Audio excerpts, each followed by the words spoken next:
Welcome to In the Zone with Anthony Smith on a Monday. A lot has taken place over the weekend. A lot of bowl games, and I am going to try to get you the scores, but I'm also going to try to get you the news that is shaping what we call sports. And there has been a lot of things taking place from the NFL to the NCAA, but I'm going to talk a little bit of college football. First up, Heisman winner Jayden Daniels opts out of the ReliaQuest Bowl versus Wisconsin. And I'm going to have to look this up because I can't recall a Heisman Trophy winner opting out of a bowl game. This may be a first. Of course, I'll stand corrected if this is not a first, but it's the first of my knowledge, unless I just haven't been paying attention, and things do slip by. But Jayden Daniels' college football career is over. The LSU quarterback and 2023 Heisman Trophy winner announced Monday that he would not play in the ReliaQuest Bowl on January the 1st against Wisconsin. As a matter of fact, he had a nice little video tribute. Coming to Louisiana from Arizona State was a whirlwind, just because of how everything transpired. Transferring to LSU, it gave me a fresh start and a breath of fresh air. It gave me that joy of football back, and I'm appreciative of it. Year one was not without bumps and bruises, but we made the best of it. I am thankful to everyone who made it possible. Year two, we took it up a notch. While we did not accomplish our ultimate goal, we did lay the foundation for the path to success. While adding year two, I was able to bring in a sweet trophy. Jayden Daniels. He had a chance to make this play. What a game for the senior. I want to say thank you to everyone who made this happen, but all great things must come to an end. I feel better about the state of the program with the quarterbacks moving forward. No matter what, I promise this will not be the last time y'all see that kid around, because this is my city and my second home. I love y'all, and I'm proud to be a California Bayou boy.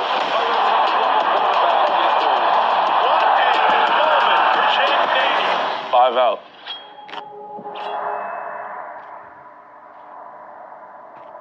So there you have it, straight from the source. He's out. So Daniels' decision isn't much of a surprise, with LSU finishing the season at 9-3 and out of the New Year's Six Bowl picture. It was always a long shot that he would play in the Tigers bowl game, especially after he won the Heisman on December the 9th. Daniels was the only quarterback in college football this season, and he put up some eye-popping numbers to throw for more than 3,000 yards and rush for more than 1,000 yards. He was one of the best passers in the country as a senior, as he completed 72% of his passes for 3,812 yards. That's almost 4,000 yards right there. And 40 TDs to just 4 interceptions. Talk about accuracy and consistency. And the touchdown to interception ratio, man, that's almost unheard of. That's almost inhuman. It's like Superman type status. But anyway, his 11.7 yards per attempt led college football. He also rushed 135 times for 1,134 yards and 10 scores.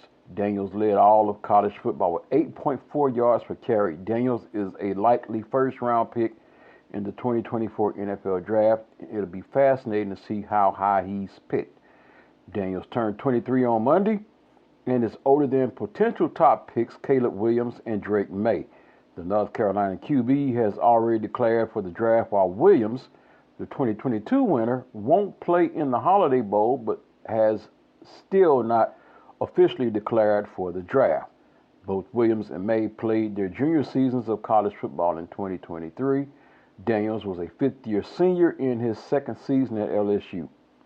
He transferred to Baton Rouge ahead of the 2022 season after he was a 3-year starter at Arizona State. With Daniels out of the picture for the bowl game, LSU will turn to Garrett Nussmeier at QB. Nussmeier saw limited action as Daniels' backup in 2022. Daniels is the first LSU offensive player to opt out of the ReliaQuest Bowl so far. Wide receivers Malik Neighbors and Brian Thomas are potential first-round picks if they choose to declare for the 2024 NFL Draft. So it looked like LSU is about to produce another high-pick quarterback for the NFL Draft. And how has it panned out? Well, outside of injury this year, Joe Burrow, receivers, Jamar Chase, and look like they got 2 more receivers coming out. And wouldn't it be ironic if Daniels ends up with one of his targets on the same team? Kind of like what happened with Jamar Chase and Joe Burrow. Granted, they were drafted a year apart. But I have seen things happen in drafts, whether it be NFL or NBA, so anything is bound to happen. So with that being said, we wish the best of luck to Jayden Daniels. In some recruit news, Nebraska. That's right. When was the last time Nebraska was relevant? Well, they're making some headlines in the recruiting wars because Nebraska flips a 5-star recruit in Dylan Riallo, flips commitment to Nebraska. Nebraska has landed this most significant commitment in years. 5-star quarterback Dylan Riallo has flipped from Georgia to Nebraska, he announced on social media Monday, confirming reporting from rivals. Riallo is the number 2 player in the class of 2024, according to rivals, and the number 1 pro-style quarterback in the country.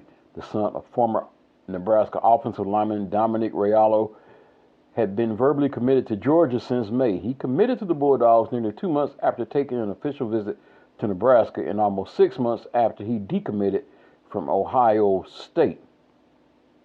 Riallo accompanied his announcement with a poem which read in part, "Once lured by Georgia where powerhouse glory gleamed, yet Nebraska's purpose in his heart brightly beamed." It became clear in recent days that Riallo was wavering on his commitment to the Bulldogs, and Nebraska immediately emerged as his primary suitor. The news of Riallo choosing Nebraska coincided with Georgia starter QB Carson Beck announcing earlier Monday his intentions to return to the Bulldogs for the 2024 season. His uncle Donovan Riallo, also a former Nebraska offensive lineman, is currently the Huskers' offensive line coach and was a holdover from Scott Frost's staff to Matt Rule's coaching staff. If he lives up to his rivals' ratings, Riallo would be the best quarterback Nebraska has had since the option days of Eric Crouch and Tommy Frazier. Nebraska has struggled during its time in the Big Ten, and a lot of that has come down to the play of the quarterback and the offense. The Huskers finished 5-7 in 2023 and scored 18 points per game. Just 10 teams scored fewer points than the Cornhuskers. Nebraska's defense, meanwhile, gave up just 18.2 points per game. Nebraska added former Georgia Tech quarterback Jeff Sims in the transfer portal ahead of the 2023 season, but Sims ended up playing in just 5 games. He committed numerous turnovers while on the field as the Nebraska offense somehow averaged nearly 3 turnovers a game. Heinrich Harburg and Chubb Purdy threw the most passes for the Huskers in 2023 and combined to throw 9 touchdowns and 10 interceptions. That's a sad-looking quarterback room right there. While Riallo could certainly see playing time as a freshman in 2024, Nebraska has been looking to find a quarterback with experience in the transfer portal. Former Ohio State QB Cal McCord visited Lincoln after he announced his intention to transfer, but he ended up joining Syracuse. Tanner Lee is the last Nebraska QB to throw for over 3,000 yards. He did so in 2017. So, tell you what I'm going to do right here. I am going to take a break. You're locked in the zone with Anthony. Don't you go nowhere. I'll be right back in a few minutes after a word from my sponsor. You're listening to In Zone with Anthony. We'll be right back.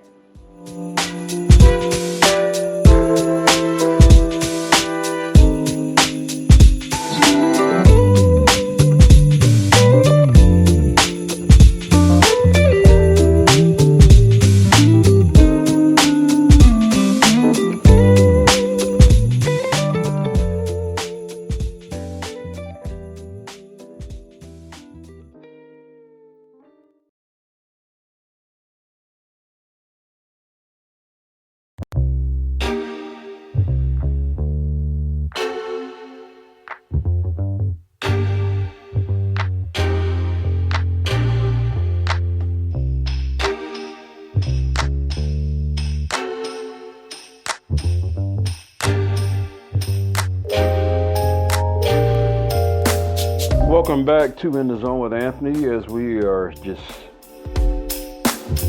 doing what we do best, and that is give you news. And we're going to also take a look at the college basketball top 25. Now, I'm going to go ahead and give you my disclaimer. This is not the AP nor the coaches poll, but actually, it is the Associated Press Top 25 Basketball Poll, Jerry Carino's ballot. And here's how he has things shaping up. Coming in number 1, no surprise, Purdue coming in at 10-1. Right behind them, number 2, Kansas at 10-1. Number 3, UConn at 10-1. Oh, and as you thought they might have fallen off because they switched conference affiliation, guess who's coming in number 4? That's right, they was in the Final Four last year. How about them Cougars from Houston coming in at 11-0? Number 5, Arizona at 8-1. Number 6, I'm pretty sure Kansas fans is tired of this school already. Marquette at 9-2. Quietly climbing up the rankings in the top 10, coming in at number 7. And them boys where they play football at, but they happen to play basketball now. Look like Porter Moser has that team finally playing. Oklahoma Sooners, Boomer Sooner, coming in at 10-0. Coming in at number 8 is with the 8-3 record is Tennessee. Right behind Tennessee at number 9 with the 8-2 record is Kentucky. Number 10 at 7-3, North Carolina. There's 2 Blue Bloods right there rounding out the top 10. Then you look at number 11, Illinois at 8-2. Oh, how about this team that Wichita State will have to face on their schedule? Coming in at 9-2 at number 12, FAU. That's Florida Atlantic University. Number 13, Baylor coming in at 9-1. And don't laugh, but number 14, Colorado State at 10-1. How about this? The Big 12 is very well represented in the top 15 as BYU coming in at number 15 at a 10-1 record. Number 16, James Madison undefeated at 10-0. Number 17, Gonzaga at 8-3. I seen them playing last week, and boy, they got it handed to them last week. Number 18, Creighton at 9-2. That's one of those steady programs over the years. That's been a steady program. Solid. Number 19, Texas Longhorns at 8-2. Number 20, Duke at 7-3. Number 21, Virginia at 9-1. Number 22, Wisconsin at 8-3. Coming in, number 23, Ole Miss at 10-0. And don't laugh and don't sleep on this team, but coming in number 24 with the 8-2 record, Memphis Tigers. How about their new addition too, Naquan Tomlin from Kansas State. And rounding out the top 25 at 9-1, Clemson. Teams that dropped out, number 24, Miami 8-2, who didn't belong in the poll last week. Number 25, Northwestern 8-2, which laid one of the greatest eggs in modern Western civilization by losing to Chicago State at home.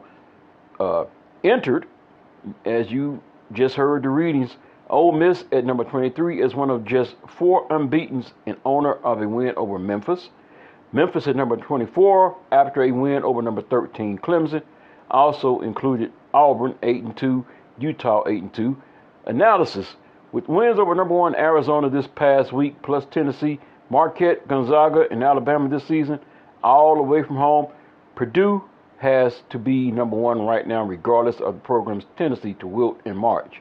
Kentucky vaults 5 spots after a neutral court win over number 9 North Carolina, which can't get penalized much for a 4-point loss to the Cats.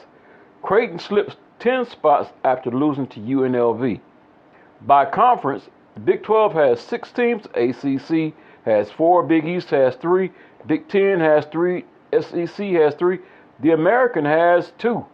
Mountain West has 1, Sun Belt has 1, Pac-12 has 1, and West Coast has 1. And that's how we come up with the top 25 that we have, courtesy of Jerry Carino of Asbury Park Press. So there we have that. Another thing I want to look at, because it was really shaping the news last week, and it was the NCAA. So the story that originally came out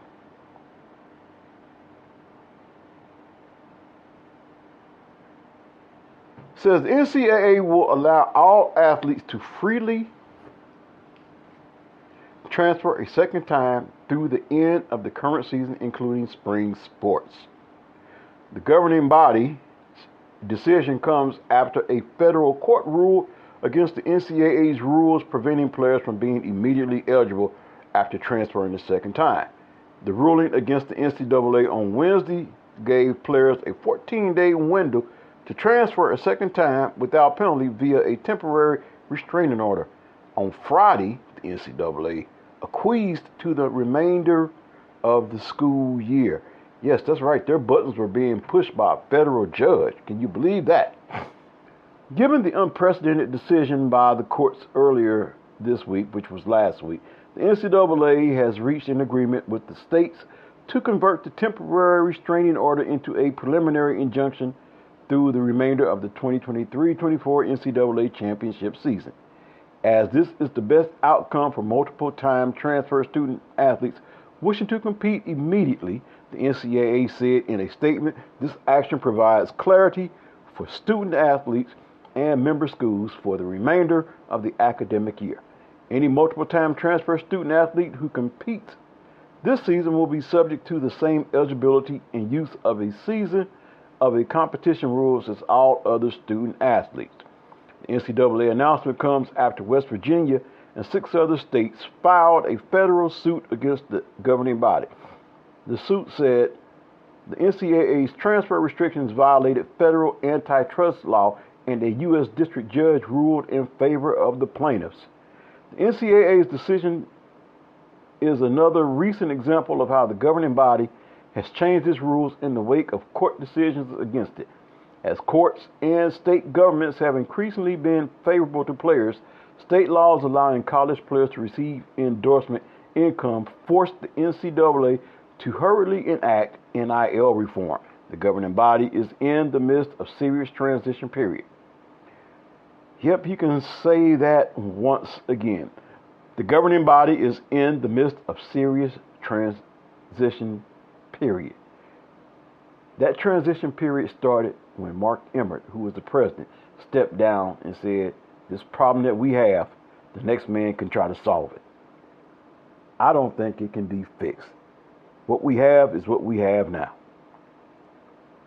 Current NCAA rules allow players to be immediately eligible after they transfer the first time. Early in 2023, the NCAA said it was tightening the rules for two-time transfers and made it tougher for players transferring twice to obtain immediate eligibility waivers.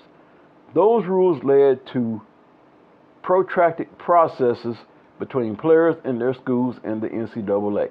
Most notably, North Carolina was in a lengthy public fight with the NCAA regarding the eligibility of wide receiver Tez Walker this fall. After North Carolina vehemently objected to the NCAA's ruling against Walker's immediate eligibility, the NCAA allowed Walker to play after the start of the 2023 season when it said North Carolina had presented new information relating to Walker's case. This, to me, is just another case of someone standing up to the big boys known as the NCAA and saying, you can't do that. And we're going to fight it. Not only are we going to fight it, we're going to win. So wherever you're listening to this, please feel free to weigh in, because I'd like to hear what your thoughts may be to this subject matter. There is so much more to get to as we're looking on the waiver wire. I do want to do something a little bit different, because I realize that there are also some music buffs here on my that listen to my podcast.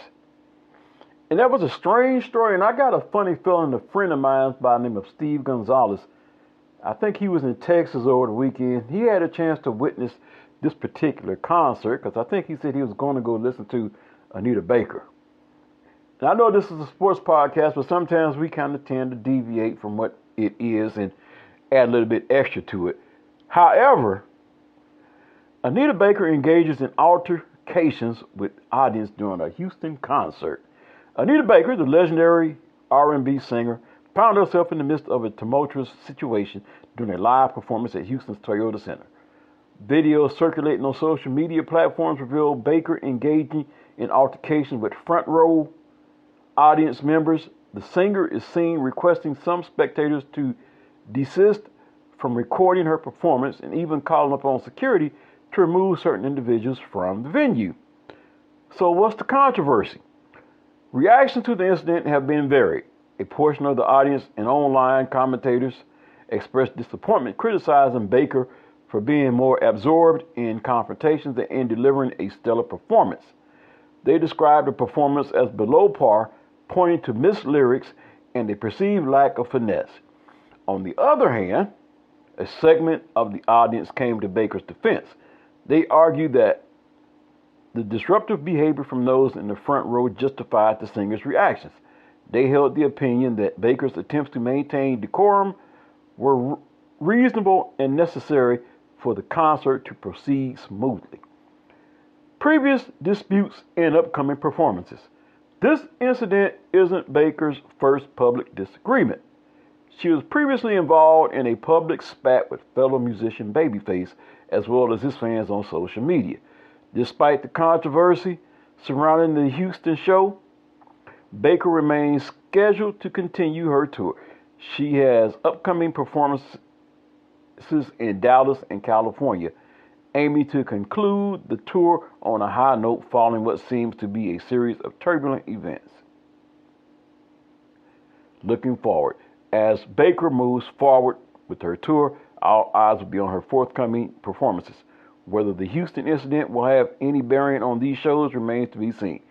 What is certain, however, is that fans across the country eagerly await the singer's performance, hoping that the focus will be solely on the music, devoid of off-stage drama.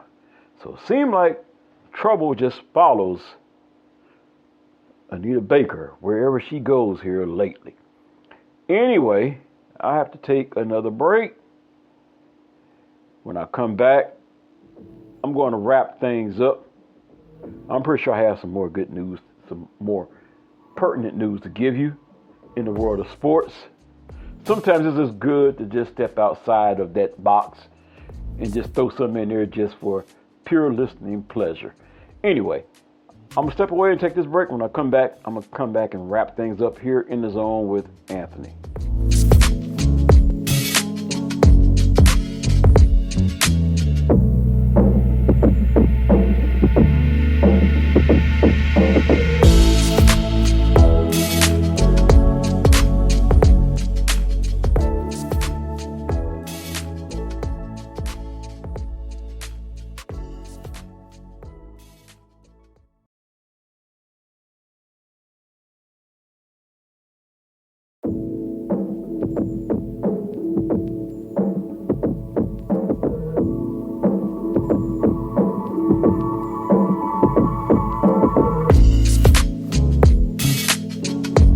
Welcome back to In the Zone with Anthony. And you know, the bowl season kicked off over this past weekend, probably even before the weekend. A game that I was very fortunate to watch was of the HBCU manner. It was the Heritage Bowl. And I'm glad to see that they're getting their just due. I mean, the last couple of years, a lot was centered around Deion Sanders and Jackson State, but the fact that these schools are still being able to be shown and, in the words of Deion Sanders, get their shine on. It was a very entertaining game as Florida A&M came out on top of that game 30-26. They got punched in the mouth in the first quarter. Let's just put it to you that way. They got punched in the mouth. Howard came out guns blazing. Came out charging, so to speak, since they are known as the Bison. It was a stampede, but the Rattlers eventually got themselves together and uncoiled a venomous strike right back at Howard, And it was a back and forth game. It was a very entertaining game. One I was fortunate enough to be able to watch. But once again, the winner of that game, Florida A&M. Florida A&M won that game by the score of 30-26.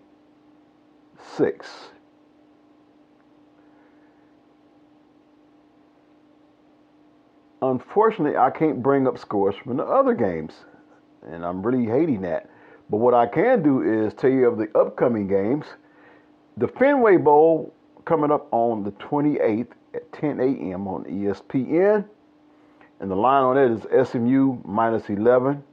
Over-under is 50.5. Number 24 SMU will be taking on, at 11-2, would be taking on Boston College at 6-6. In the Liberty Bowl, and that just isn't right. That's like literally in Memphis' backyard. The game is in Shreveport, Louisiana. They don't have that far to travel. I've traveled that road before. They're going to Memphis. Anyway, Liberty Bowl will have 9-3 Memphis against 7-5 Iowa State. That game will be on Friday the 29th at 2:30 p.m. Iowa State is a 8.5-point favorite to win that game. I'm going to say take Memphis and the points. The Frisco Bowl, which is actually tomorrow, 8 p.m., will have 8-4 UTSA, University of Texas San Antonio, going up against Marshall at 6-6. UTSA is a 12-point favorite. Over/under on that one is 51.5. That game can be seen on ESPN, 8 p.m. tomorrow. On Thursday the 21st, you have the South Florida Bulls taking on the Syracuse Orangemen. Syracuse is a minus 2.5-point favorite. Over/under on that is 56.5. I'm going to go with South Florida.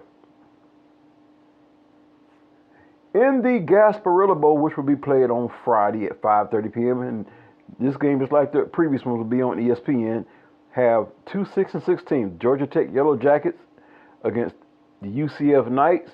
UCF is a minus 4.5-point favorite. Over/under is 67.5.